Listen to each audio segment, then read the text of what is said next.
I've only seen Return to the Blue Lagoon. I've never seen the original with. I feel like I've seen parts of either of them, but I've never seen them all the way through.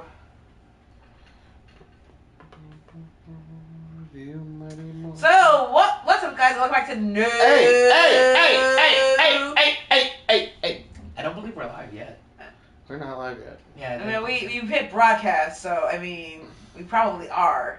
It's because we're not, though. Yeah. So, what's up, guys? Welcome back to No Collar. We're not live. What's up, guys? I was gonna keep saying it until we are live. What's up, guys? Welcome back to No Collar. We're not live yet. What's up, guys? Welcome back to No Collar. I don't see you changing it on the broadcast thing either. We are live. That's what I thought. What's up, guys? Welcome back to No Collar Entertainment. This is Matt. This is fucked. And this is Juice. This is fucked? Yeah. How? Because you are in your chicanery. You're stubborn. So are you. Yes. Now you admit it. I never said I wasn't. With that being said, welcome back to Side Chick Saturday? Side Chick Saturday. Hey! That's right. This week we are not doing squeegees. We are actually doing Domino's. Yeah, we did Well, Domino's. we did sushi. Yeah. Oh yes, and we did sushi last night. So Domino's Sushi's Side Chick Saturday. Yes. And flaming martinis. Yeah, Oh, where yes. the house was almost set on fire. It was not. It was close. It was supposed to be set on fire. There was There was a mild sense of danger. mild. Yeah, mild. Once mild. the glasses started cracking under the pressure of the fire, I started to worry. So we're learning lessons here. Number one, We? yes, we are learning lessons here. At one, the glasses were refrigerated, which I probably shouldn't have done. Probably. But the change in temperatures probably what really did it. We're We're promoting Side Chicks. Yes. Hey, what's up, Zach? Hi, Zach. I am said side chick. We look forward to seeing you on Wednesday. Whoop whoop. Woo! Oh, that's AEW. That's it. Yep. Hey Zach, thank you for taking my friends out. Yes. With Daniel Garcia and Will Ospreay being the main event. Yes, with- Just fucking Oh saying. Yeah. my god. Anyway, we're discussing today. I'm sure she has her movie ready on IMDb and is ready to read it off, the summary, and the director, and the writer, and the actors. So with all that being said, I am now going to turn it over to the lovely, the vivacious, the loading up her phone, the I can't come up with many pronouns, or adjectives, The love of your the life. love of my life, The apple my of your best eye. friend, Yes. Miss Ariana Jefferson. Yes. Woo. Okay. And so yesterday we watched the 2023 Japanese epic Godzilla -1. Mm-hmm. The Academy Award winning Godzilla -1, the only Godzilla movie to my knowledge, I'm looking to make certain, that has ever won an Academy Award. Now, it was for visual effects, but we'll get into that. It was... Oh yeah, also you were an MXFL legend. Teehee. I think that all grew from you doing the draft Yep. for me one day, and then also calling, I think it was Rakdos, what did you call him? Oh, something to do with boobs, I thought. Or... Balls. Ballsack! Ballsack! I call him Yeah. I didn't understand what they were saying. Like, whose name is Ballsack? The Bears. That actually makes a lot more reasons. Ballsack was born in MXFL. But anyway, continue. So, I'd rather discuss the synopsis of the film and then get into like what all it meant for pop culture or whatever. Yeah. But basically, it is the 37th iteration of the Godzilla film, and the franchise or whatever. But it basically follows the story of post World War II Japan. Mm-hmm. It is set earlier than any of the other previous Godzilla movies that have made it to this point. Mm-hmm. And for me, whenever I discuss this movie with other people, I always liken it to it is a post World War II Japanese film dealing with. We'll get into that in the initial reactions. No, that's what it is. That's the synopsis. Okay. That is the synopsis. Like, it is a post World War II film set in like Japan, following the end of World War II, dealing with the themes of grief, survival, and guilt, basically. And rather than Godzilla be kind of like, I guess, a foil, or he actually is the embodiment of those things. So you can't make this film without Godzilla, and it's not the same as saying, oh, it's a film, and then you just kind of plops Godzilla in, and they have to deal with him. Yeah. He is the embodiment of those things. And so that is probably, we'll get into why that works for me more than anything, but I will move on to some of his accolades. So basically, where was the film's largest market was the United States and Canada, where it owned $56 million as a sleeper hit. $56 million on a budget of... I haven't got to that part yet. We'll get to it. It dethroned Shin Godzilla from 2016 as the highest grossing Godzilla film ever. It exceeded the company's expectations of the worldwide box market for exceeding $680 million worldwide. 680 million. Yeah. Now, is that just the initial release, or does that include Godzilla -1 minus color? That is, so it said the film exceeded the company's expectations at the worldwide box office and helped their yearly theatrical income exceeding $680 million for the first time. Okay, ever. so upon initial release then. Well, it seemed like it was annual from their yearly theatrical income, so I imagine that's part of it. So then they would probably include minus color as well. Yes. Yeah. Okay, fair enough. But still, with a budget off. Yes. For the territories, the film was planned to only pay for a week and was expected to gross around $10 million. In its opening weekend, it made 2.1 from Wednesday to Thursday and went to debut at 11, with finishing in third place, breaking the U.S. opening record for a live-action Japanese film. And its unexpected commercial success in the U.S. resulted in the film being extended to over 2,600 theaters on December 15th and remaining there until February, basically, which a lot of American movies right now don't get that treatment. The last American movie I could think of that got that treatment. That's a month and a half, basically. Well, again, the last American movie that I could think of that got that treatment and or close to it was Avengers Endgame. Okay, it's been a minute. It feels like we're getting out of synopsis. We need actors, we need directors, we need writers. Well, she's still kind of going I'm going over the accolades. Oh, okay. So we're still in that section. We're still in review aggregator website Rotten Tomatoes at 98% of 198 critics' responses were positive, with an average rating of 8.4. I'm going to this. The thing, whatever. Metacritic has an 81 at 34 based on 34 critics. American Audiences Survey gave the film an average rate of A.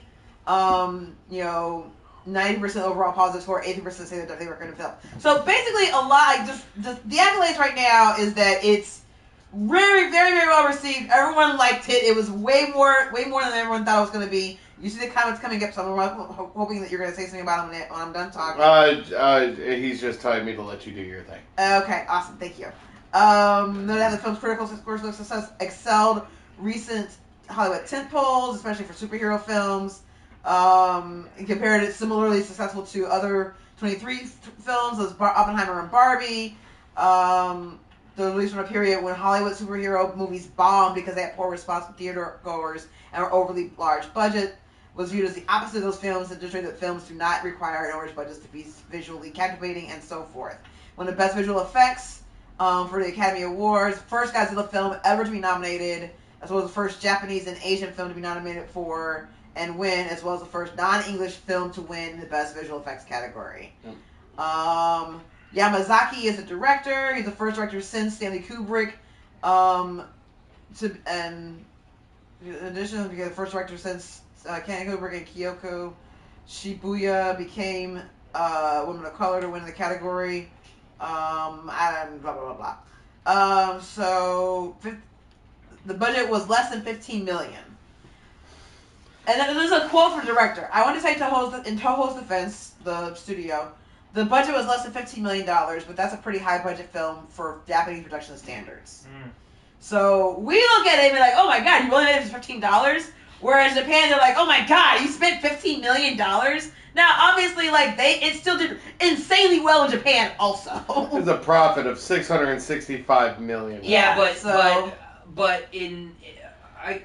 I would ask what the convergence is, because 15 million American is probably way more in yen or less. Well, I mean, but it's still equivalent. Okay. You're still doing the equivalency. Right. But again, like you said, because of the country's budget, or according to their finances, it's a lot for them. Yeah. Well, again, and you have to consider that American Hollywood, the Hollywood model is bloated. Yes. That is how it's been for at least a couple of decades. Mm-hmm. When you have any movie that comes close to having the use of the visual effects and the monster movie and blah blah blah, way gone are the days of using rubber suits to make your movie pop. Audiences just don't expect it. They don't accept it any longer. Right. That said, there is obviously a need for practical effects and to find some way of marrying that well together, because one of the consistent arguments or criticisms against a lot of the superhero movies that have come out of late, aside from wokeness, blah blah blah, across political spectrums, it is this shit's oversaturated. Yeah. I'm either tired of superheroes in general, or the graphics looks like shit. It doesn't make any sense as much money you have to spend on this. Yeah. And so you have a movie that comes out that doesn't do that, but the Hollywood model, even the Godzilla versions of those films, which I'll look up in a second, use way more money. The legendary Godzillas? Yes, they use way more money, and they look way crappier. I can't even barely watch the last one because I felt like I was going to have a seizure. And I don't have a seizure disorder. Well, I have not seen Godzilla Cross Kong New World. New World Order. I'm not a superhero kind of fella. Yeah, no. So I have nothing to say on it. As far as Japanese Godzilla goes, I've never seen any of the Japanese Godzillas. Okay. Nor any of the more recent ones where they start using CG. What I will say is... I was confused. The legendary ones have been doing that. No. I meant Toho.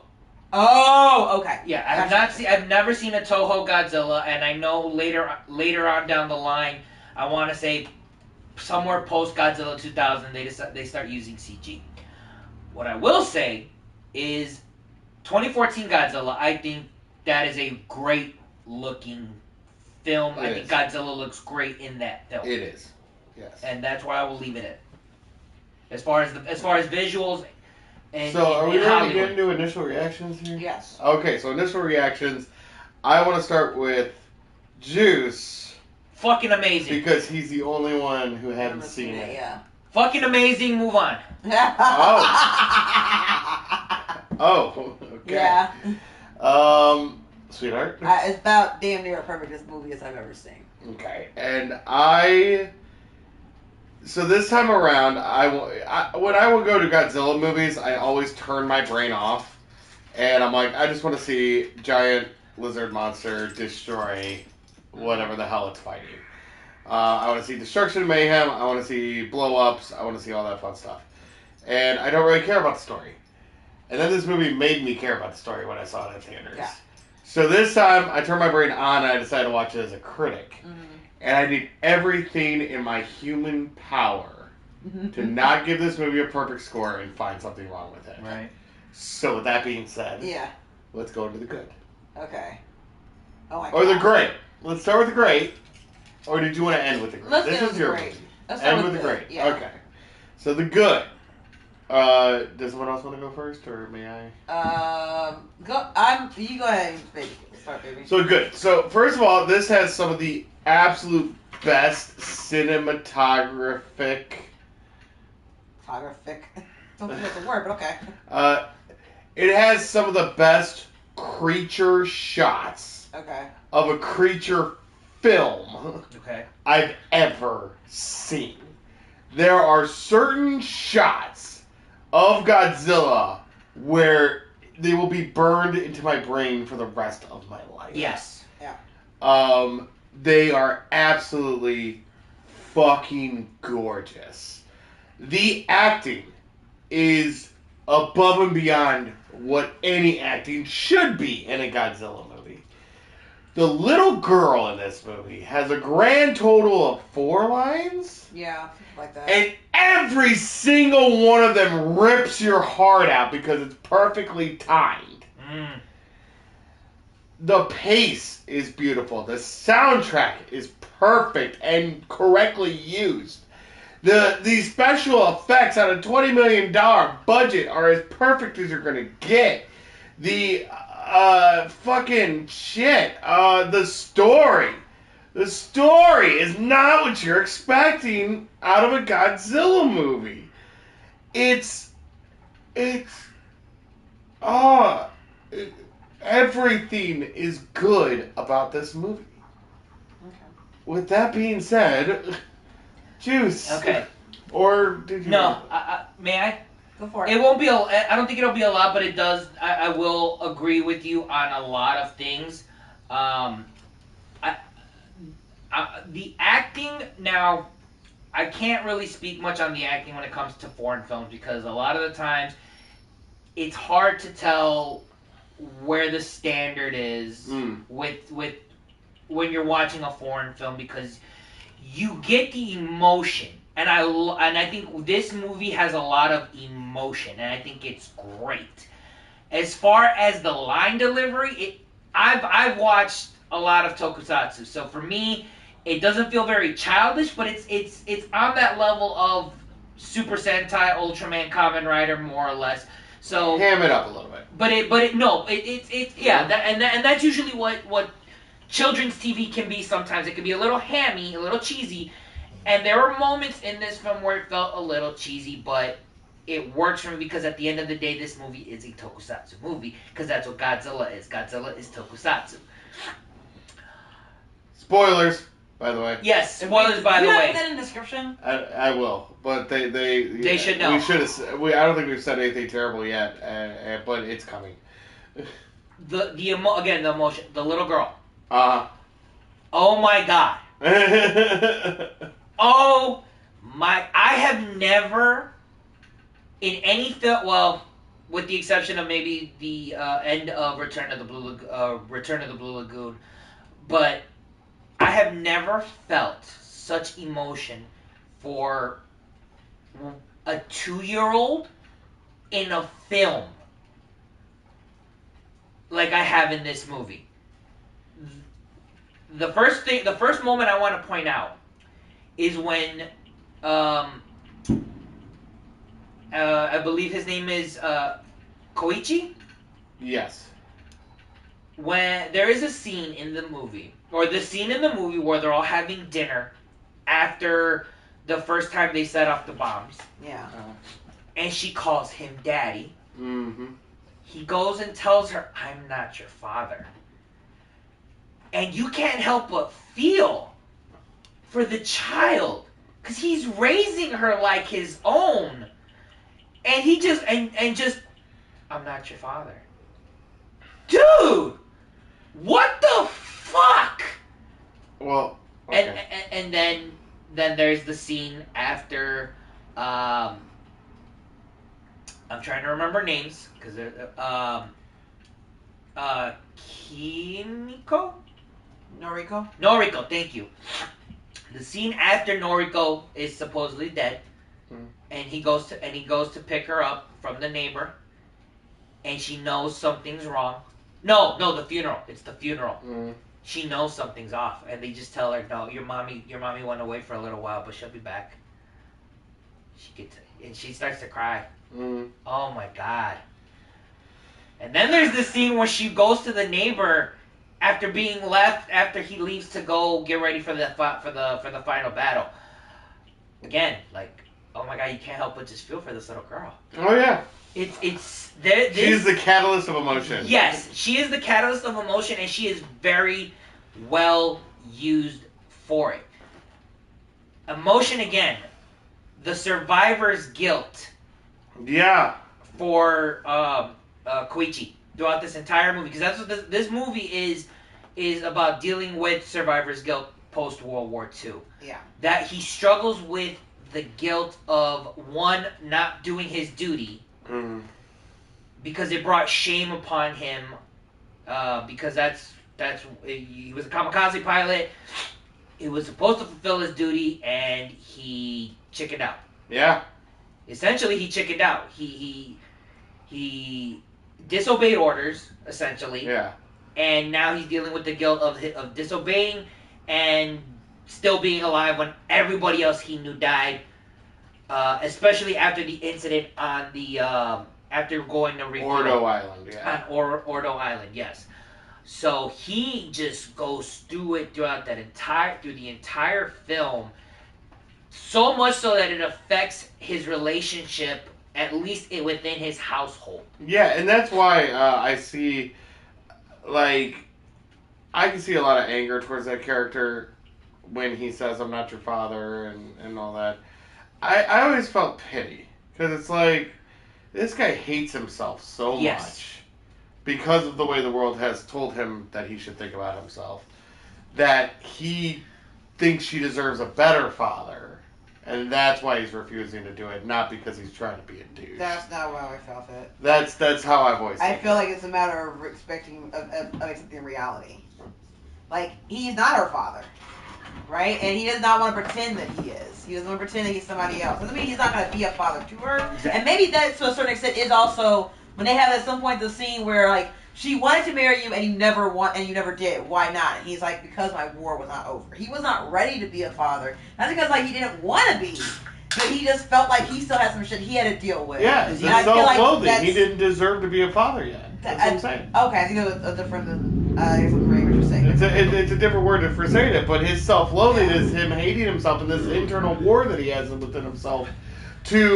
There's part of him that's saying, no, you did the right thing. You survived. You're still alive. You are here now. The only reason, if you would have done your duty, you would not have been able to care for this girl and her child. I think a lot of it is, it's dealing with the reality. Like, you have to deal with the reality in order to try and move on. But he hasn't moved on yet. Yes. He's got to one step, but he has not gotten past the second step. Yeah, and that's why I named this episode A Coward's Tale, because that's pretty much how he's greeted when he comes back to the mainland. As soon as he gets you're back, a coward. You're a piece of shit. The neighbor literally said she literally like.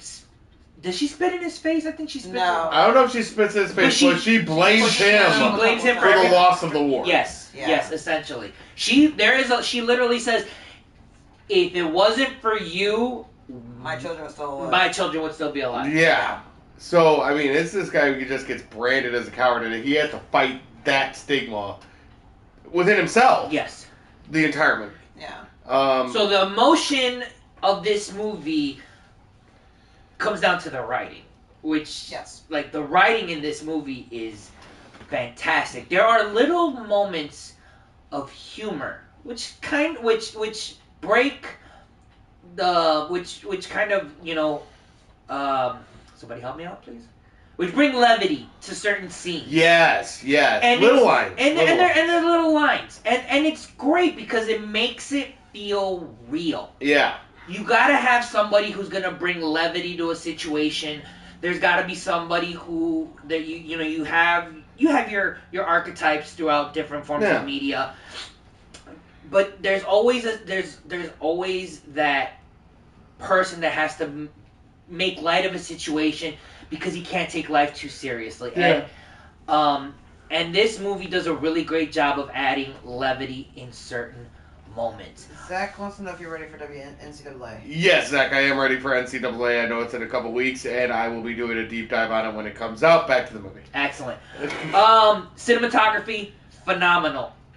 Phenomenal moments there. One of my favorite, I know this would be in great, but one of the shots I think of outside of any shot of Godzilla is the first shot that we get of the train. By the way, thank you, Zach, for sticking by, and continue to watch. Yes.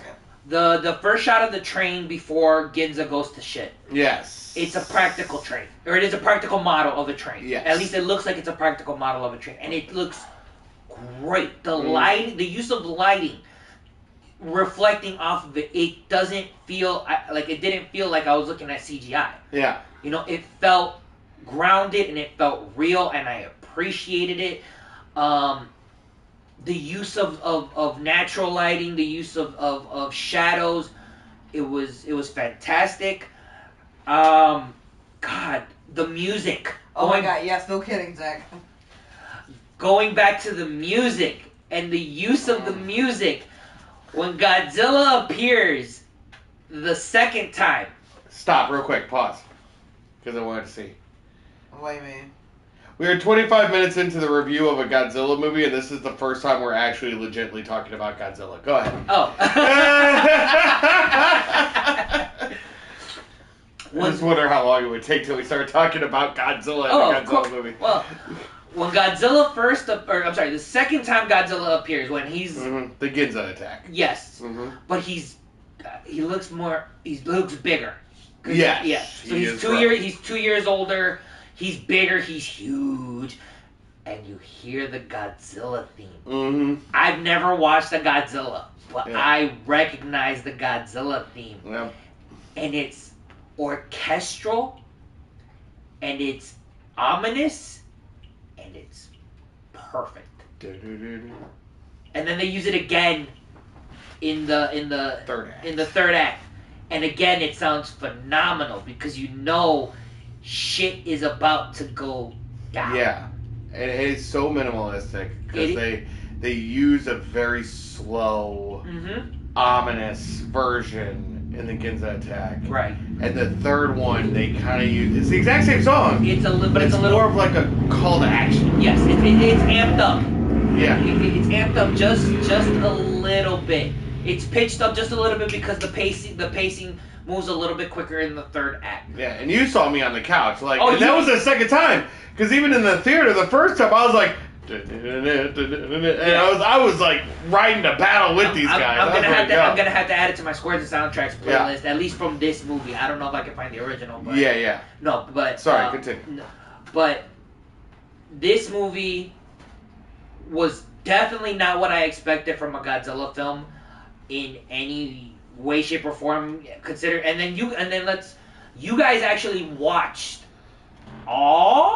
most of them. Most of the Godzilla films. So all the ones that mattered from the beginning. Yes. Yeah, I think we hit at least 30 of them. So probably 25 to 30. Yeah. Okay, so for you guys, it was kind of a culmination of everything that you had seen. No, we watched this first. Oh, that's right. Because I would never. Okay. Without the existence of this movie, I would have never gotten Ari to sit down for 25 Godzilla movies. Fair enough. All right. So I kind of. Not a chance in hell. All right. So I kind of forgot where I was going with it, but essentially, no. Yeah, I've never seen a Godzilla film outside of the legendary ones, and those films were basically human bullshit, and Godzilla is involved. Yeah. Or it's Godzilla bullshit and humans are involved around Godzilla bullshit. Yeah. This was not that. This was like traditional what people think of Godzilla. This is what Godzilla is. Yeah. In the traditional sense. Well, and I will actually counter that because the traditional sense is Godzilla is probably more recently, and not just from like the legendary films. The thought of Godzilla is more silly. It's not a threat. It's more of like, weird. It's Godzilla. Like, it's this giant fucking monster that makes no sense or whatever. The impact it had when it first came out, that's what this movie was more or less trying to go off of. But the conventional thought of Godzilla is not that. Most people do not take it seriously. It is big giant monster wreck shit. Yep. Right. So that's the idea that it is going after the original thought of how Godzilla, which was in the 54 version. 54 movie is fucked. The original Godzilla film is about as good as this one in terms of the story. It's the effects are obviously not there. No, obviously. But the story it's trying to tell is this is 9 years after World War II, and Japan is still dealing with some shit. Okay. As a culture, as a country, as a people. And this movie basically is trying to... That first movie was trying to tell that story, basically. Okay. All right. Well, I guess what I was getting at is it kind of gives you that sense of big giant monster, shit is going crazy, everybody run for your fucking lives. Yeah. This is a fucking threat. And this is a very good creature film. Yes. This is a creature feature. Yes. This is a very well done creature feature. Yes. Featuring Godzilla. Yes. And I think with that, We were at... Oh, one other thing. I almost forgot. I needed to bring this. But every time Godzilla appeared on screen, or at least, when he... All I could see in the back of my head was the Dragon Zord coming out of the ocean, or Dragon Caesar for that matter, because essentially Dragon Caesar was inspired by Godzilla, Mechagodzilla, whatever. But just the full, because the modeling of Godzilla was dude in a suit. That's the way it was designed. It was designed like a dude in a suit. Yeah. And I appreciated it because it was a beautiful callback to original Godzilla. Yeah. Now I'm done. All right, you're good, sweetheart. Oh, okay. From the very beginning, when we first get into the movie, and I remember this kind of hitting me, I kind of already perked my ears up, sort of thing. Like I knew this was going to be different. The opening shot, you have the plane coming in over the ocean, and they had a shot from below the bomber, from the action underneath. I still haven't figured out if they actually did that, like it was an actual shot. This time watching through it, it looked like CGI. It was a CGI. I thought it was too, but they just did a fantastic job the first time. And watching it on the big screen is a different experience than watching it at home. Yeah. I feel like I missed some the booming sound that we announced on another certain reason. I realized maybe we should invest in the sound system for our home movie experience, because this movie definitely doesn't need it, but it absolutely augments it in a way that I've never really experienced with a lot of other films. Okay. So watching it in theaters is an experience. I will say that right now. I'm so glad that we did. And it also kind of cemented for me a little bit of why watch a movie in theaters when you watch it at home. Well, there are some films that are improved by experiencing them in the theater, and this to me is one. That said, still enjoy the fuck out of it. We'll watch it over and over again. I will watch it in English. I will watch it in color. Oh yeah, now that we've watched it the second time together, it's on. You can just throw it on now. Oh hell yeah. So I'm gonna try watching it in English because it is difficult. I was making sushi while we were watching this. And so it's in Japanese, so I have to read what's going on, and it's very easy to miss subtext if you're not reading what's going on the screen. Yeah, very much so. So it goes by quick. No, yeah. So that is that said, I will never recommend that you watch this film in English. Not the first time. Not the first time. Yeah, definitely not the first time. This. And that's generally speaking for almost all Japanese Godzilla films, as a general rule. So just all of us that we watched. No, because I guarantee you. I am aware of how bad the dubbing is on those original Godzilla films, because. So I never watched it, but I am aware of bad English dubbing with foreign films, especially very early, and it sounds very cheesy, very campy, and it's just. It's not even that. It's that that whatever they were originally supposed to say, they fucked it up. Okay. And it makes the story not make sense. The worst one is Godzilla vs. Kong, because they obviously took... You mean Godzilla vs. King Kong? Yes. Because Godzilla vs. Kong is a Legendary's picture. Okay, Godzilla vs. King Kong. Thank you. Where it's obvious they took the Japanese movie of King Kong vs. Godzilla, chopped it up, and told their own story. Oh, yeah, no, it's it was obvious and awful. It's bad. And then they changed the ending. God, why are we talking about another Godzilla? You're right, let's go. Back to -1. Move on. So, the opening shot just kind of gave you a different, not even just atmosphere. I think that is the word I'm looking for, but I don't feel like it is. It sets the stage. And this movie does a very good, I don't know, call it use of stage. And where it's kind of priming you for what to expect for this film. One, you're not going to expect a whole lot because it's Godzilla, and then you get a lot more than you're expecting. Two, it is a post-World War II Japanese film. That's what it is. And so there's going to be more emotion involved than you're probably perhaps waiting to see. But I'll get to more of use of the stage in a minute. I want to also talk about the visual effects. The shot of Godzilla coming out of the smoke before he decimates Ginzu. Oh, before Ginza. Is it It's Ginza. Is it Ginza? It's Ginza. Okay. It's Ginza, yes. But it's right before. oh, you're talking before. Okay. Like he's in city limits. Because my favorite shot, up. one of my favorite shots is right after Yes, Ginza. yes, and he's just standing there. Oh, no, and there's just plenty of shots. Oh yeah, there's at least 10 in this It's the movie. one where he comes out of I- smoke that feels like it actually could have been taken directly from 1954. Where he just like emerges, you don't know what's going on. He just like the head just emerges out of the smoke. Everything in that shows Godzilla. That's probably it. I think also, especially like the later films, if they're kind of like throwing a lot of that shit out.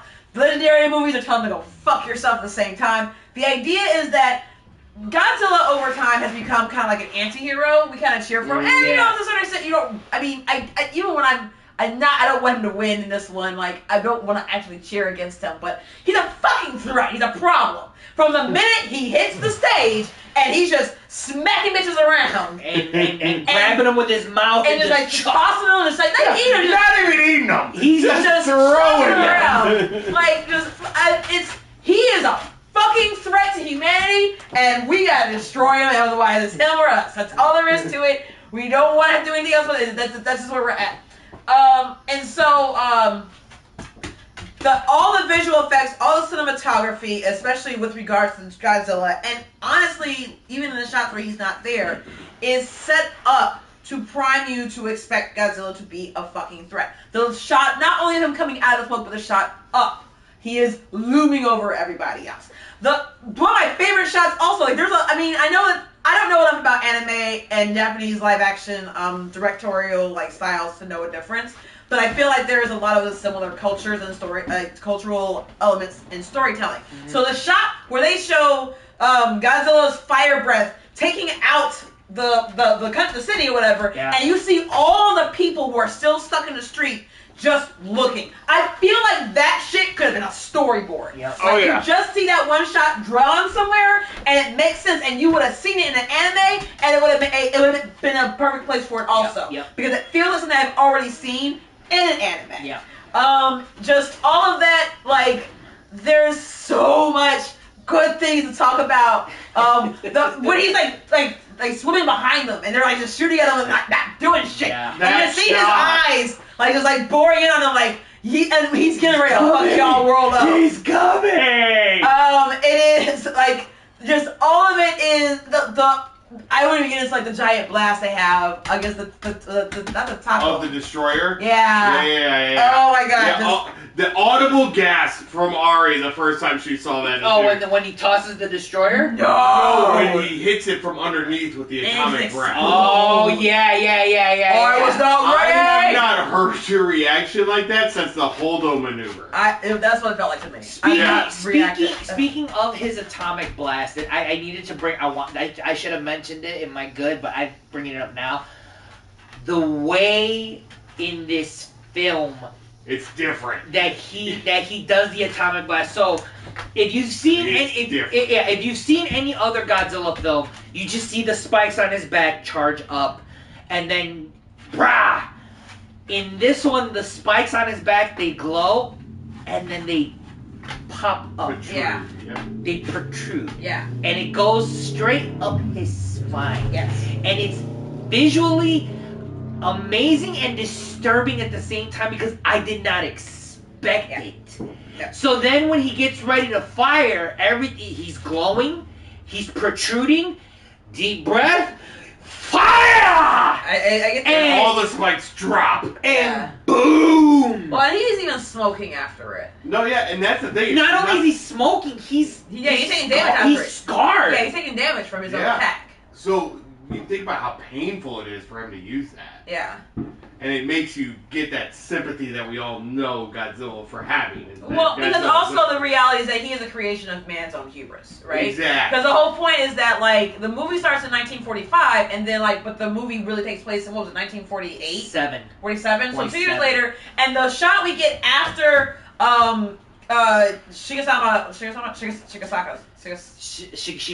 Shigashima. That would be Koichi. Yeah, leaves Odo, which is where he was stationed, and Godzilla's first scene.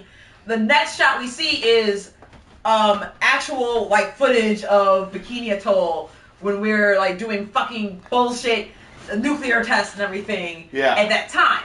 And the whole presumption is that those tests, the original use of it is what preempted Godzilla happening in the first place or whatever, or the reason why he's giant, massively, and like destructive is because of our handiwork with our work with nuclear weapons. And they don't even despite the fact that this film is set in post World War II Japan, they don't really talk about nuclear weapons. The older movies actually specifically talk about nuclear weapons in like being advanced. They're really trying to drive home that point that nuclear weapons are a terrible motherfucking idea. And that it is going to be our own destruction and like let's move away from these. But in this film, they do a fantastic job of showing, not telling. And even when they use exposition, like for example, when they use newsreels to kind of tell the story of what's going on, the only audible English that we actually get at some point is, I believe, actual newsreels from the time, or at least something to look like it, in terms of like how the Americans are working with Soviet Russia and like they're at some like odds or whatever, and that comes to play later on in the film as to why Americans won't help them, is because they're using, if not actual newsreels, then simulated ones that fit the period perfectly. And it's a very good way of propelling this story forward without feeling like you're being just talked to, which a lot of films suck at when it comes to exposition.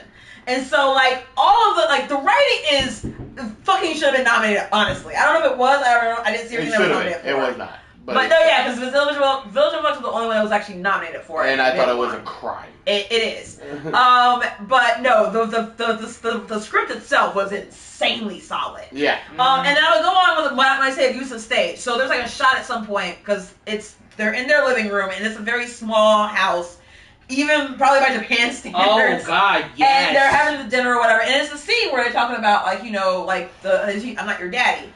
And then in the background, Noriko is listening to all of this. She's not on screen. They're talking about her. You as an audience member have to know that she's somewhere nearby. And then they actually show her back. They don't show her face. They show her going about her quote-unquote wifely duties, chopping dinner, chopping vegetables, making dinner or whatever, washing dishes. Because that's kind of the role that she's filled in with Koichi and their household, and it's obvious that she has feelings for them, and that's the dynamic they probably would like to explore, but they don't. And his buddies are sitting there like, oh yeah, it's like even this wonderful wife, and she's like, he's not my wife. Oh well, why not? Like, and doesn't really like explain it or whatever. It's like she didn't start living here one day. The little girl's not my daughter, nor is it her daughter. They just started living here. Yeah, they just started living here. Basically, and it's a very dispassionate way of explaining the situation. And the next time we see her face, she is smiling, and you can't see tears, but you feel the subtext in that. You can tell it's a forced smile. It's forced smile. She's gotten a new job. She has a very nice outfit on. Like, I'm gonna get a job. You can't take care of me forever, and at this rate, you're never gonna find a wife. Like, obviously, it's not gonna be me. So I'm just gonna move on because if I stay here, and of course she dolls herself up like she's looking good. Yeah. Well, that was also probably like required for the job too. Yeah. But and because also like up this point she's more or less now. But when we first see her, she's basically a street urchin. Yeah. Like hair's everywhere, clothes are baggy and dirty, and so is she. Like because it's post World War II Japan, shit's fucking nuts. And so like people are starving, like legitimately, literally starving at this point. And we see her as she's running away after stealing food. So like, that scene when I say use of stage is like, we know, like we don't see her face, we know what she's thinking. Yeah. There's a similar shot later on after Noriko is presumably passed, and, he's talking about my war is not over yet. And similarly, in this shot, we can see the whole living room from the side. But we also see Auntie, and she's taking care of like Aikiko, or she's just straightening up or whatever, and you can see her face looking over at them because she can kind of either see or hear them from the doorway. But then everyone in the living room just kind of like goes quiet and the shot fades out. But it's again one of those like the scene is just those four men, but there's obviously other people who can hear what the fuck they're saying, and it affects them too. Yeah. And I love that! I can't tell you how much I love that. I don't know why I just make there's this tickle some sort of like active funny one on my side. So I am not done yet. I'm almost done. I want to move on to other shit. Wow. The story itself. I'm gonna get to the story and the themes. I'm gonna get to that. No. It's fine. It's fine. It's refreshing. Yes. To hear you have so much good. Well, that's because a lot of movies suck. No, and that's completely understandable. But again, it's refreshing. I'm just glad it's a Godzilla movie. Here's the thing. I have a lot of good things to say about a lot of movies. They have to be good though, and a lot of movies that we have on our wheel as random are just not gonna always be that good. That's true. And so, like, this one is one of the better movies I feel like I have on my wheel. I feel a lot of good movies in general, but like this one is going to have a lot. I might have a lot more to say because also it is meeting a very low bar. It is a Godzilla film, right? And we had not watched any of the Godzilla films outside the legendary ones and '98 like together before this movie came out. And even the legendary ones were starting to wear on me. I was not a fan of the first Godzilla Kong. No. Not at all. I love Kong Skull Island. I fucking hated the other one. The most recent one was better.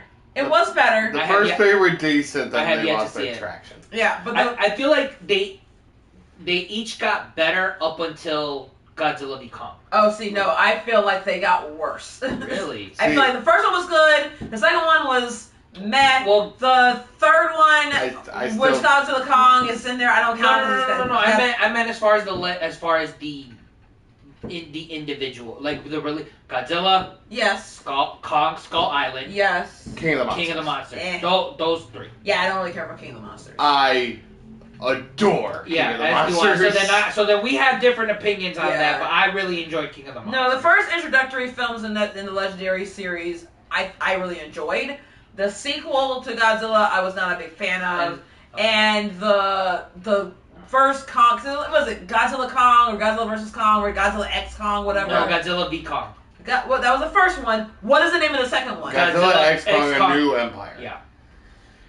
Whatever. So the first Godzilla Kong film was dog shit to me. I was not a fan. It was boring. It didn't make any sense. I was just over it. The most recent one. Great third act. Yeah, sure. The most recent one was better than the first Godzilla Kong film in the Legendary series. That is mostly because of the humans. I did not care that much about the actual Godzilla monster, Kongs, whatever the fuck. And there was a lot of visuals that were super difficult to get through. Okay. There was one scene that I enjoyed with Godzilla vs. Kong. That was them actually fighting. Yeah. Those felt more like the earlier iterations of some of the Godzilla fights that we would see with him and other monsters, and where they're communicating their internal monologue much better than I think the previous Godzilla pro wrestling monster movies. They're telling the story with their actions. Yes, basically, and it was fantastic. Anyway, back to this movie. One. Yes. But that's to say that the bar for this movie was very, very low. Because the Godzilla film, I'm like, all right, well, it's Japanese. Maybe they'll do a better job of it. I'm sure. I'm just gonna go with it. And it was. It was way better. And so I think that's part of it is why I'm so hyped on it is because my expectations for it were so low. But it's also because there's a lot of really good shit that came out of this film.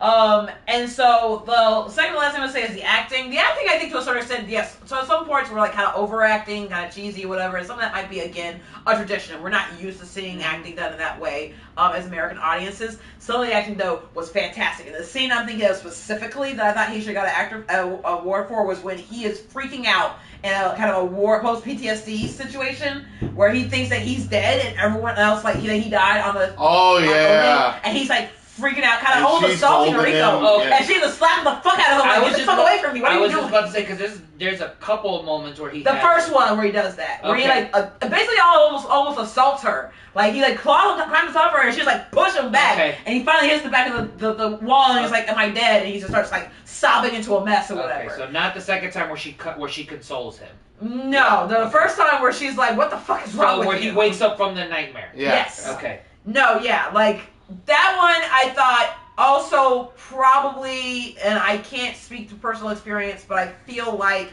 it does a very good job of also showing the experience, like this, what we call back then shell shock, but basically PTSD.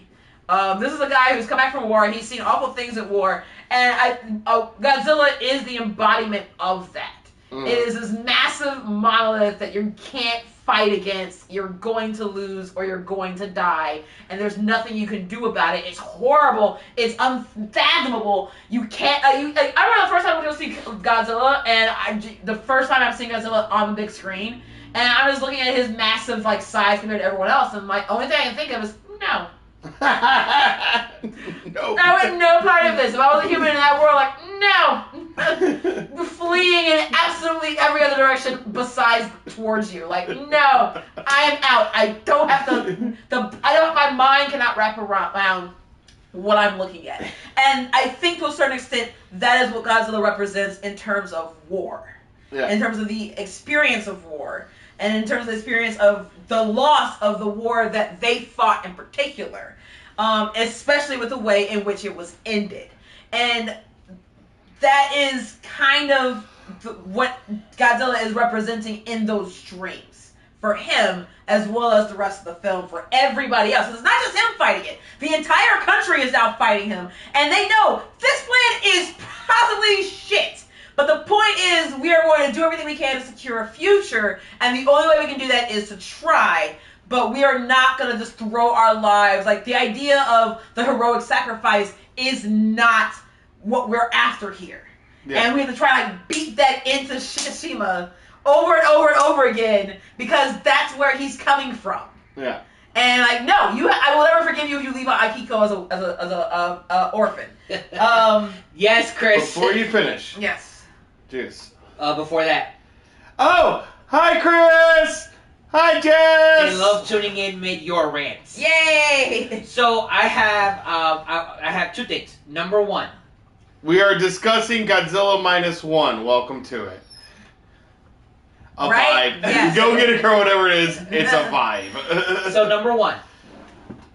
Aside from the actual war, isn't Shikishima's trauma surviving the Godzilla attack on it is, but it's the Godzilla in this film is a representation. He's a representation of the horror of war and the horror of surviving nuclear apocalypse. Right. Yeah. That's what it is. Right. And so this movie is showing him, a specific man who survived that particular incident, but it is to be extrapolated to the way the country is dealing with the horror of having these two nuclear weapons dropped on them and decimating everybody, and the loss of what was all this for, and seeing that as well, understanding it.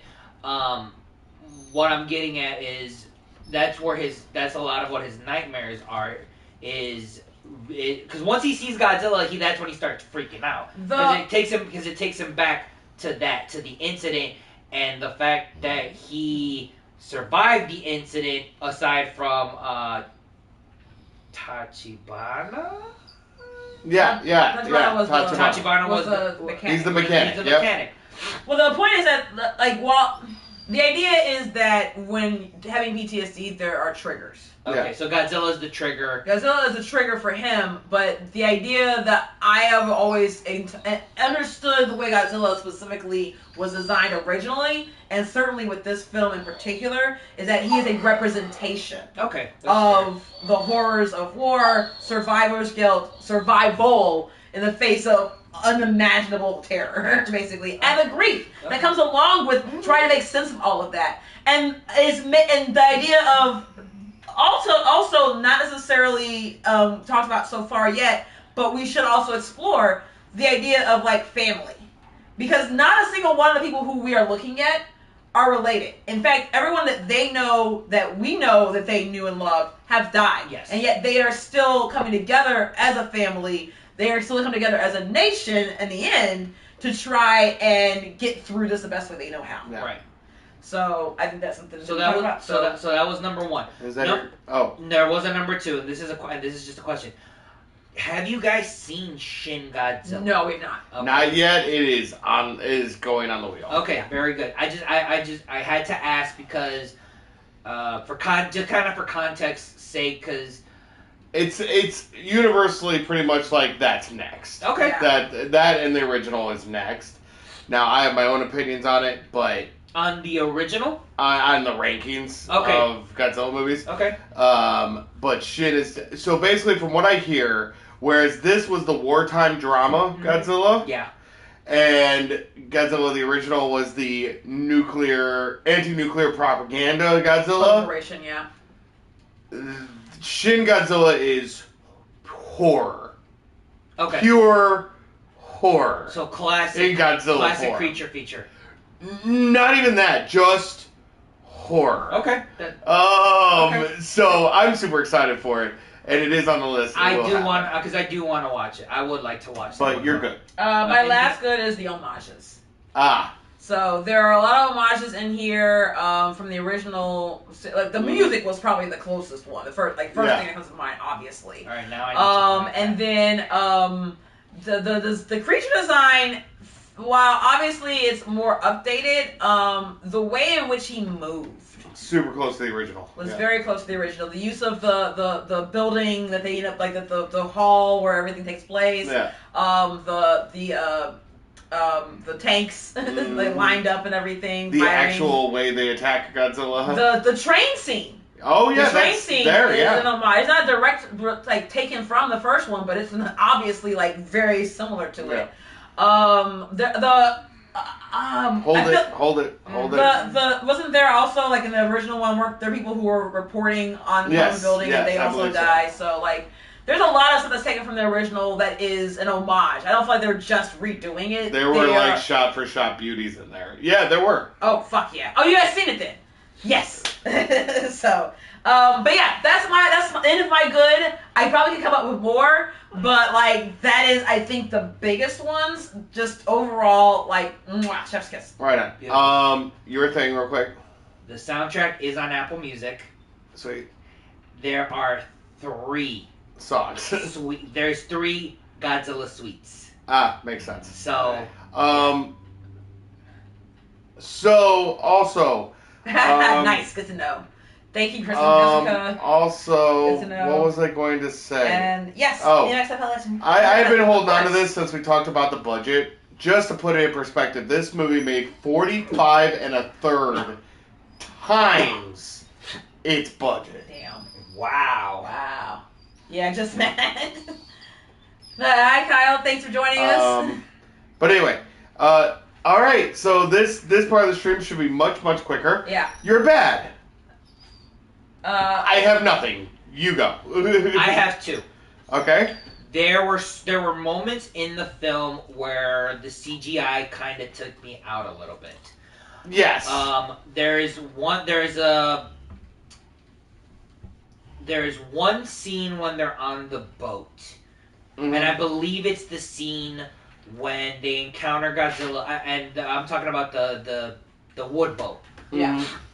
There was one scene when they're on the wood boat where you can see where the CG background is very noticeable, and it kind of takes me out for like a hot minute. Okay. Everything else in this film looks fantastic. Everything else, the CG is perfect except for like one scene. Yep. There. Gotcha. The other time is Godzilla in the sunlight. Okay. There's not much of them being used in the sunlight. Well, when he attacks Ginza. A lot of the Ginza attack. There's moments during the Ginza attack where the CG is very noticeable. I lied. All of his attacks are mostly during the day, except for the one. Sorry, go ahead. Yeah. Well, when he's not in the ocean. Okay. The attack on Ginza, there were moments where I'm like where I'm looking at it, and Godzilla looks great. Don't get me wrong. I think he looks fantastic. We're nitpicking for this bad. I think that's fair to say. We are nitpicking. This is a nitpick. I have nothing else bad about this movie except that the one scene with the background and Godzilla in the sunlight, Godzilla on land, because it's very CG heavy and it's very noticeable. But when he's in the sea, the shots when he's swimming and his head is just up and you just see his eyes. It looks fucking fantastic. Yeah. When he's like literally standing in the ocean, a lot of the faraway shots. I'll read a second, Chris. The bombing scene, the scene in the final act when he's getting bombed, it looks amazing. But those couple moments where it's like, when Godzilla first appears on land and shit is being ruined, and I'm just like, oh, he looks a little off right there. No. And it's like, ooh. So, other than that, I got nothing else. Alright, I'm gonna read what Jessica and Chris just posted. Yes, hot take from Jess. At times the acting is uneven from different performers. I agree. There are parts where that works and others where it's less successful. Yes, I agree. Yeah, and we kind of touched on that, and it just might be Japanese style acting that we're not used to. It might be, but I think that I also I just wanted to throw that it's out. okay for some parts and other not great for others. I just wanted to throw it out there. So, go ahead. But so my bad. I do a few things, and we gotta do something. You wrangle her while I do this.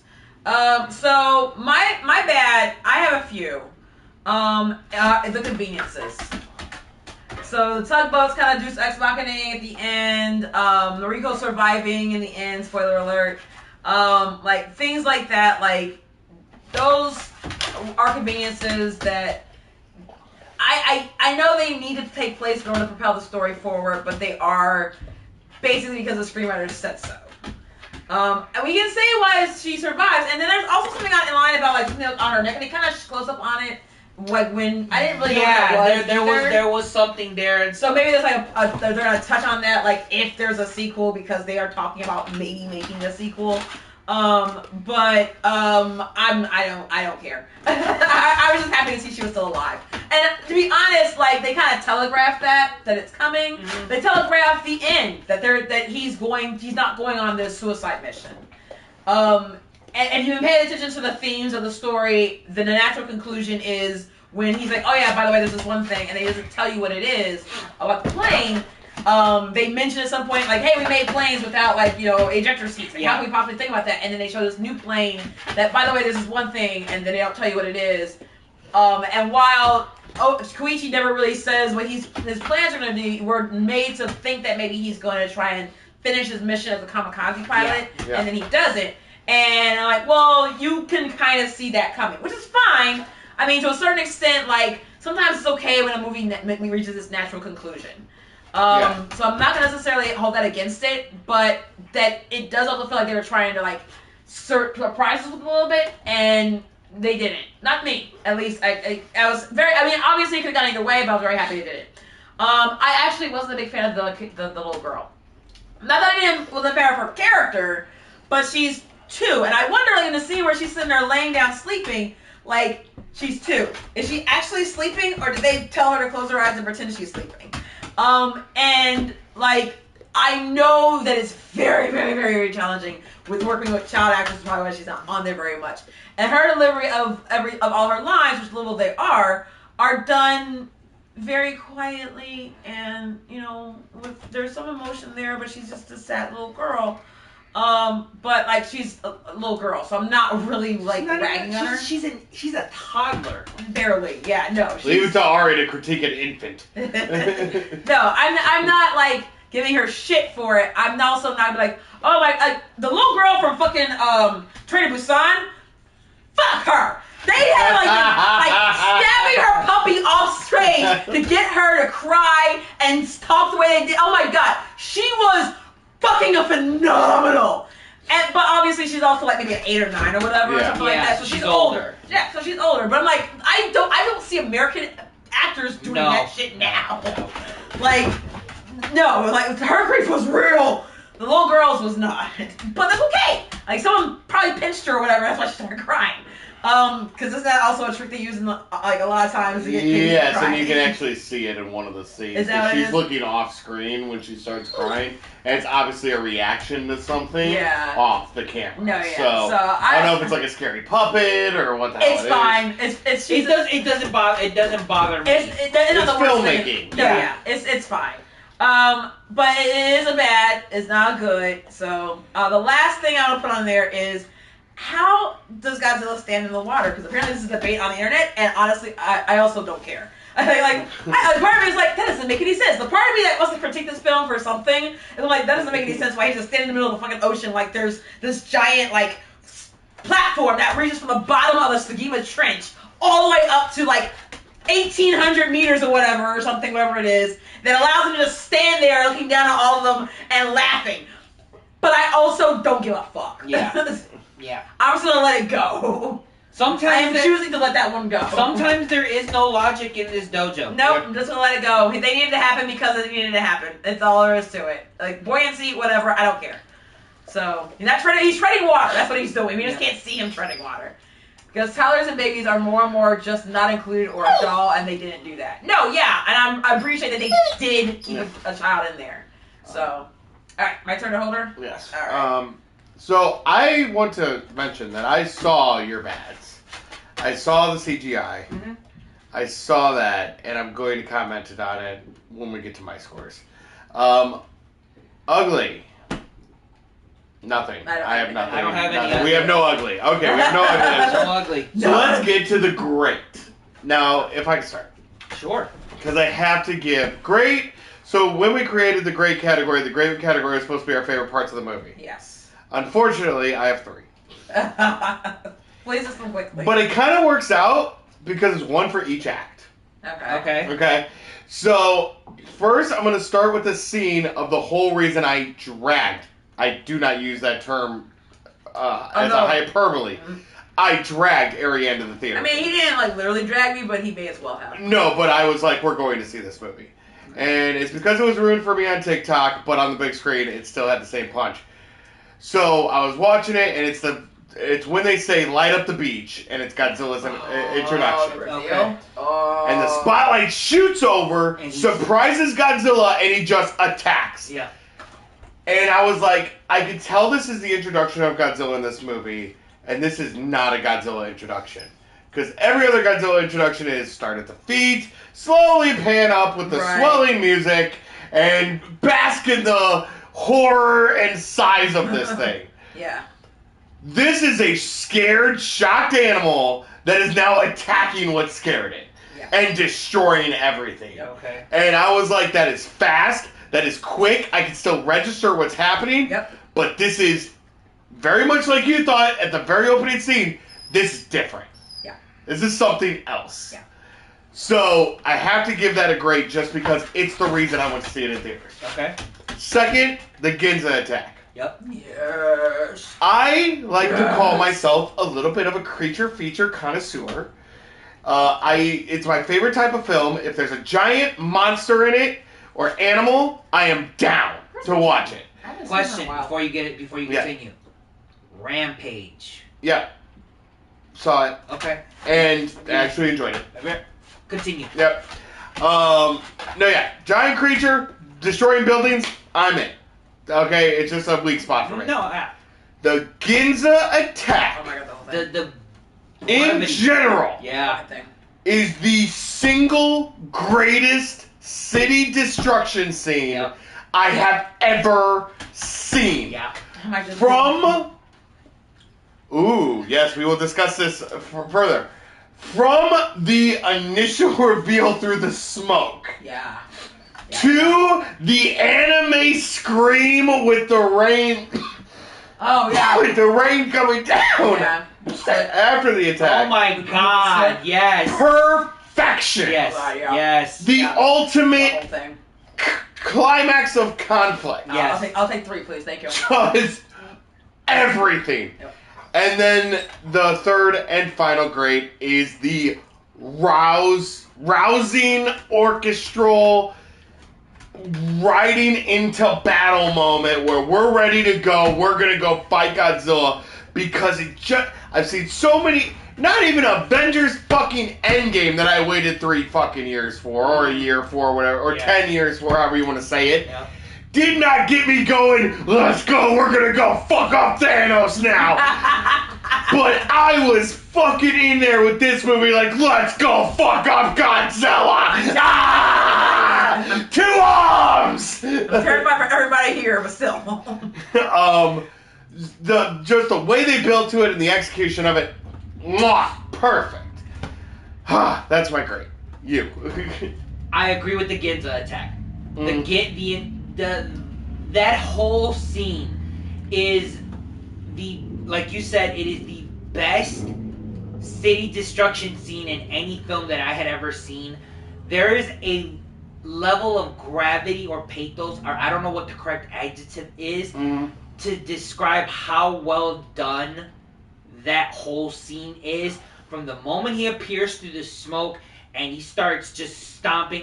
Again, I'm taken back to 1993, seeing the Dragon Zord walk through the city, and there's just fireworks everywhere because of and again, the way it's just, I'm back there. Yeah. I'm back there. It's amazing. The destruction of him just walking through anything in his path. He doesn't give a shit. If there's a building in his path, he's just gonna walk right through it, doesn't give a shit.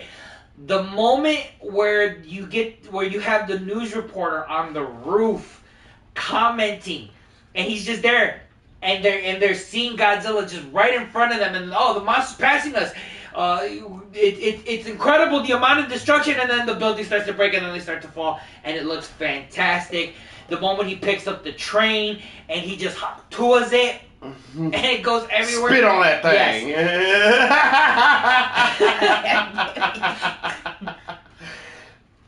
Okay. And then after the destruction, that shot of him just standing there with his back to camera. Yeah. Yeah. And then you get Shikishima on his knees after being pushed by the woman that he eventually falls for. And his heart is broken because he just realized that she's gone. Mm-hmm. And then it starts to rain black. It rains black is all and he yells. It's all It's so and it's rage filled and My second one is the shot after they try to sink him, and then he comes back up, and as soon as he comes up, he gets ready to fire. Yeah. The modeling of Godzilla, he's like half kind of frozen. He looks like a zombie. And yeah. Gorgeous. Mm-hmm. And then he gets his whole fucking upper half of his head blown to shit. Yep. And I'm just like, I don't know if you saw. I was watching you during the big moments. My mouth was agape because I never thought I would see Godzilla just face fucked in half. Yeah. That's the best way for me to put it. Literally, the whole upper half of his head gone. Yeah. And then he starts to essentially overflow with power, and his body starts to break, and then you got the energy from his heat ray start dissipating through his body. Yeah. It's a great fucking moment. Yeah, it is. And that's all I got. Gotcha. Right, so I got three real quick. I'm just gonna get two. One of them you guys have already kind of talked about quite a bit. The Ginza attack. Everyone told me to do it quickly, but you all have multiples too. But okay, go ahead. Okay, so Ginza, I'm not gonna read it. Look, it's an early stream today. The Ginza attack was obvious. Well, I'm 4. Ginza, was it Ginza? Yeah, no, Ginza for sure, but you guys have already gone over that enough. Yeah. I'm not gonna go over it again. We all know why it fucking works. I can watch the shit over and over. Oh yeah, good. The second one would be the fire breath from below, where he just obliterates the destroyer. That was the first one that got me going. I was my mouth had dropped and it stayed dropped for a while when we first saw it in theaters. But I'm not gonna harp on that one either. The third one is the themes. It's again the themes that. Ultimately, for me, what makes this movie great, not just a great part, but what makes this movie great is it is an exploration of themes of survival, guilt, grief, and family set in a post-World War II Japan. Yeah. That place is decimated. And we've also gone online because trying to figure out like why is it called -1. And there was arguments on the internet also about like why it's -1, because it's a prequel, because it's Japan, like, you know, set like that lost so much that they were starting from less than 0. The answer, according to the director, is it's both. That's literally the reason why it's called -1. It's both. But yeah, they were fucking decimated. The fact that no one in that scene has anybody or speaks of anybody that they know of who is still living. This woman lost her children. He lost his parents. She took a bot baby from the dying mother. Like, no one there has anybody left that they thought they cared about beforehand. They have to find somebody to care about after that. Mm-hmm. I loved so much, and that Godzilla was not like a plot device. No. Yeah. He is integral to the film while also not necessarily being like overbearing on the film. A lot of it is about the humans, and so much of Godzilla films, you're just like, you know what, fuck the humans. Yeah. Because the human stories don't matter. The human stories are kind of crappy, or they're not very well done or told or whatever. This one, that's why it's great. It is because of the human stories and the way in which Godzilla is a representation of their struggles to them. Yeah. And it's done. I know there's other films who tried. This one did it well. This one did it right. The last thing I would say that I thought was great was that there's a little, like, the little piece of it that's still left around that might give us another movie in the end. Oh, okay. So. The little Godzilla that started reforming. Oh, okay. I'm like the classic horror. Sequel? Maybe. The end? Question The mark? end. Thank you. Yes, that's it. The end. Question mark? Yeah. So that's my grade. Yeah. Awesome. So let's get to our scores. I'm gonna go last. Go ahead. 9.5. 9.5. 9.5. 9.5. Okay, so here's the thing. I sat here and I racked my brain all day because we were 7 episodes into this, and I did not want to give my perfect score out. I did not want to go 10 out of 10. Okay. Racked my fucking brain. Luckily, I work with a film buff who is super knowledgeable. 8.6. That's legit. So That's fair. I sat there and I'm like, you know, there are some CGI parts. And I kept trying to fixate on that, and my brain kept going, fuck you, $20 million, $15 million. $15 million in today's market. So I can't take points off because of low-grade moments in a high-grade movie that has a $15 million budget. I can't. Okay. So, couldn't do that. So then I'm like, alright, so I'll be at like 9.5 then because of the ending. I don't know if she needed to survive. Could the movie have been better if she didn't survive? Yeah. It seemed like it. I don't know if it hurts the Ginza scene because she's alive at the end. It doesn't. It doesn't. I agree. Exactly. It doesn't. And I sat there and I turned to my film buff coworker and I was like, this is my problem and this is why I don't want to give it a 10 because of the ending. I don't think she should have survived. And he turns to me and he's like, in a movie that dreary and that depressing, Just gave it an 8. you need a light at the end of the tunnel. Yeah. Yeah. And I just sunk back and I was like, fuck, you're right. 10 out of 10. Alright. No comments, no notes.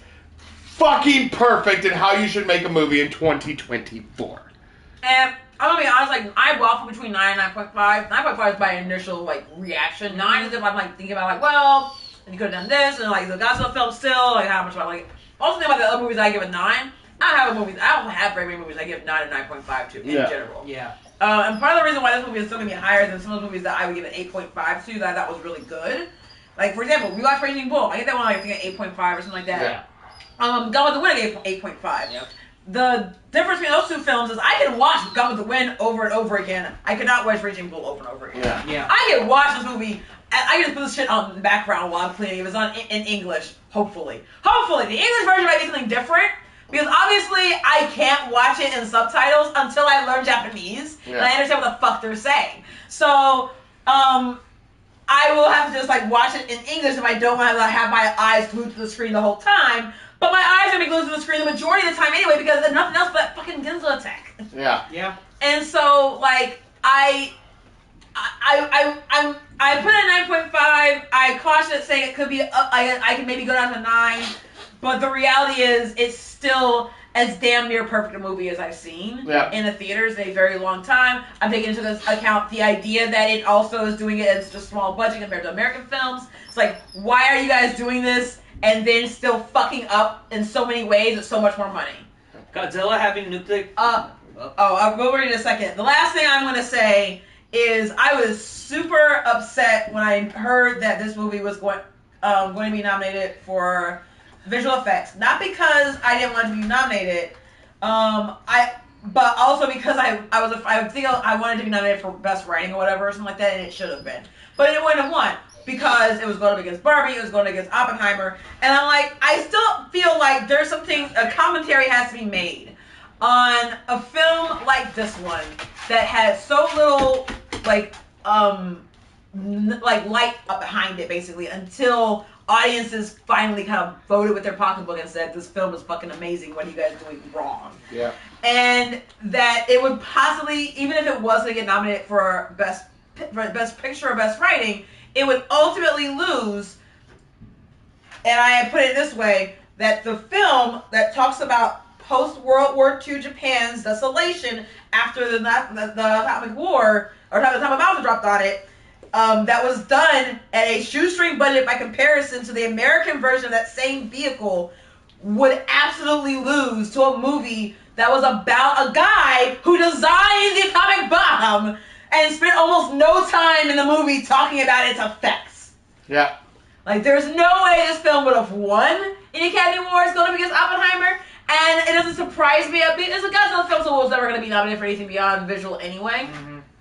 But had it ever been nominated for a writing, it was never going to make it past Oppenheimer. Thankfully, American Fiction won, though, so I'm not too bad. And that's the thing is, I wanted to be clear that I gave this a 10 out of 10, but part of that is because it's a Godzilla movie. Yeah. A Godzilla movie shouldn't be this good. No, it shouldn't. On top of that, you have, again, I get fed shill after shill of rebooted CGI bullshit for $650 million budgets that are not a quarter as good as this movie. No. That's why it gets a 10 out of 10. That's fair. Yeah. Because of the circumstances around it, this is a perfect movie. That's a fair argument. I like that being said, do you have something to say? Yes, so Chris McKay said Godzilla having nuclear capabilities, but also that we have to wait for back plates to lock like chevrons is a big component of our scoring. Here's what I want to say in regards to that. Yeah, because that's in direct antithesis to a good for you. Was the locking chevron? No, it was no. I didn't have a problem with it. That's what I'm saying. Yeah, no. I think it's an interesting design for his essentially his final attack. Yeah. You know that, like, why shouldn't, like, the back plates on his back charge up when he gets ready to fire hyper beam? Mm-hmm. You know, it's his ultimate attack. So it's like and it's not like I mean, yes, as viewers of the film, we are waiting for it. But if you think in the context of the film, the victims are like, oh shit, he's charging up. Yeah. You know, for me, the reason I don't have anything against it is because it's different from what the other Godzilla films have done, where essentially just it just lights up. It's a progression, because like even the original Godzilla films, they just like superimpose like kind of a lightning effect over it. There is no charging up. It's just like frizzy, and then he blows out his smoke or whatever, and he destroys like the Tokyo or whatever he is in the first place. Yeah. Like, so over time, it has progressed, and it's gone from like the weird lightning effect to him charging up with blue or whatever, like legendary or whatever came before that. Yeah. To pink, which was in Shin Godzilla, to like the spikes jumping up out of his back. Like, it's all, it's basically all just a way of creating tension. Yeah. Like, it's basically like just winding the toy up and then letting it go. Yeah. And I think that that's what that's designed for, is to let the audience and the actors know, okay, you guys gotta do something about this, otherwise he's getting ready to attack, and then you're gonna be destroyed. So it's Chekhov's gun, Chekhov's gun, I think. I don't know. Basically, it's giving you a timer. Yeah. Yeah. So you know that once it starts, you either do something about it or you the fuck out the way, or you're gonna die. Yeah. And that is all it is. It's simply a way of telling that story. The aesthetics for it may or may not be pleasing. The idea of using that may or may not be pleasing. The idea of Godzilla being nuclear, but being able to use his power at will is something that's inconsistent within the Godzilla universe. Mm-hmm. Yeah. That's not bad for me. It's just that's what it is. Yeah. And so in this iteration of Godzilla, he needs a charge up. I don't think that takes away from the story. I think it actually, in a lot of ways, adds to it. And I think it's visually, I said it yesterday, it's visually pleasing and disturbing. Yes. So, to answer the why, because it looks fucking amazing. Yeah. Because no, and that's the other thing. And I also think just it's the same question, like, why does he stand in the middle of the ocean? Because he fucking can. Yeah. Like, and I don't. He is the bomb, but he's also has to like charge up to a certain extent, because like he's basically taking all of his energy and propelling it. Yeah. So it's like any other Japanese. Like, it's a kamehameha. Yeah. That's what it is. Thank you. I was just about to say, why do we have to sit through Ka May Ha May? There's steps. Next time on Dragon Ball Z. There's steps involved. He has to do a certain pose. Yeah. Because it's the way in which they're telling the story. That maybe Japanese storytelling to a certain extent, that might just be it's a way of getting the audience to stay focused for a little bit longer. Like while they like, okay, here it comes. You know, like that's what that's there for. Like I don't know if it's a good thing or not, but I have never questioned it. Yeah. All right. So with all that being said, because I could sit here and that's fair. We'll have this argument later. As much as I'd love to debate the validity of DBZ or Godzilla's Atomic Breath, which I could do, or just or anime. Let's keep moving on. No, understood. But yeah, we understand that there's throw your fucking credentials at me all you want. I will fight you until I die, Jessica. All right. Anyway, I know she's dying right now, so it's fine. Here's my hill. Come at me, bro. Yep. Bring your diplomas and your fucking credentials with you. You're gonna need them now. Next section. Own, stream, rent. Okay. Own, stream, rent. Me personally, there is a box set with about 4 hours of behind-the-scenes commentary, minus color, and the original version. $100. Own that for $150. Oh hell yeah! No, yeah. That's where I'm at. That's not even a question. We were like, my only question is, when is it going to be able to come out with the English subtitles? That's what we're waiting on. Yeah. That's all we're waiting on. Not even a dub. Just give us some subtitles. It's available in Japanese, but I don't speak fucking Japanese, so I need subtitles. Yeah. They haven't translated it yet for subtitles. That's what I'm waiting on. Juice. If you're good, Give me my money. Take my money. If you're gonna watch it in its natural form. Watch it in the native language. Japanese. It's like watching with subtitles. Yeah, it's like if you're an anime. It's like if you're a fan of anime or whatever. It's like you get better emotion out of it. Here's what so getting out of that. If you are not a huge fan of the Godzilla franchise, stream it. Okay. And depending on how you feel about it later on, or if you dubbing is bullshit. Yes. Animation. Or unless you are like Matt and you love Godzilla, own it. Definitely. Yeah. No, this is one of those really rare occasions where it should be in your or it should be in your collection. I feel like it absolutely it should be in your collection. Even if you're gonna like go crazy and buy the $100 box collectible set, which we absolutely are going to buy, then I would still say own it. I wouldn't even say wait to stream it. I think that it's just got that good. I think you're still gonna enjoy watching it. I think you can go back and rewatch it over again. And I know that part of it is a certain amount of like, if you're a Godzilla fan, then easily you should definitely own this film. Oh yeah. No. Even if you're not a Godzilla fan, I was not a Godzilla fan when I watched this fucking film. I cannot reiterate that enough. I was not a Godzilla fan. I am more of a Godzilla fan now after having gone back and watched a bunch of the Godzilla films. I only did it because of this film. Now I have to go do it. And I recommend that you do so. But I will say that even still, it is a fantastic fucking film. The fact that it also happens to be Godzilla This is an F cube. is just either icing on a cake or just a happy coincidence. But it's still a really well done film. We give this movie 3 Fs. 3 Fs, fantastic fucking film. Yep. Okay. I would say, I would also caveat onto that, if this film makes it back onto the big screen, I strongly recommend watching it. Go. Yeah, I highly recommend spend the money. I'll do it again. I don't care. Yes, we wanted to. We just didn't have time or money at the time. Yeah. We wanted to see it when it came out in black and white the second time. I know it wasn't filmed for it, but I would love to see it in IMAX. I don't know that I've never cared about IMAX. But big ass screen like that, I'd go for it. Fuck it. It's not just the screen; it's the for the sound. Yeah, the sound too. Yeah. It's more so for the sound. I think sometimes IMAX is a double-edged sword. I think when a movie is designed to be made the screen in IMAX, it helps it. I'm not 100% sure it works for every film just because it's an IMAX. Fair enough. But I will say that either way, if you have an opportunity to see this film in the theaters, absolutely fucking take it. Yeah. I don't care. Even if you're not gonna, either you're just gonna stream it, either you're just gonna rent it, if you're never gonna own it, definitely fucking watch this film in theaters. Yep. All right. So with that being said, it is now time again to spin the wheel. Woo! It is my turn.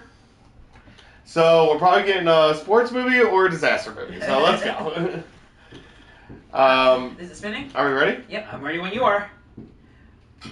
Wheel of morality, turn. Tell us the lesson that we should learn.